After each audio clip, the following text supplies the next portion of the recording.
என் பெயர் கார்த்திக். நான் இந்த அழகான சிறிய கிராமத்தில் வாழ்கிறேன். கார்த்திக், இந்த ஒரு சிறிய வித. ஓ, இதை என் செய்வது தாத்தா? இத மண்ணில் புதைத்து வை. ஓ தாத்தா.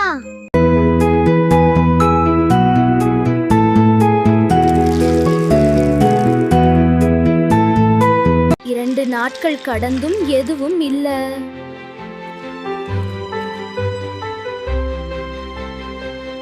ஏன் இந்த விதை முளைக்கவே இல்ல?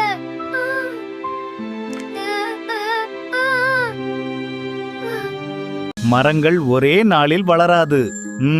பொறுமையுடன் காத்திருக்க வேண்டும். சரி தாத்தா. பாத்தியா, முளை வந்துருச்சு. அழகா இருக்கு. தாத்தா, பாதிகளா? மரம் எவ்வளவோ அழகா இருக்கு. அப்போது கார்த்திக் ஒரு முக்கியமான பாடத்தை கற்றுக்கொண்டான். பொறுமையுடன் முயற்சி செய்தால் வெற்றி கண்டிப்பாக கிடைக்கும். ஆம் தாத்தா, நான் புரிந்து கொண்டேன்.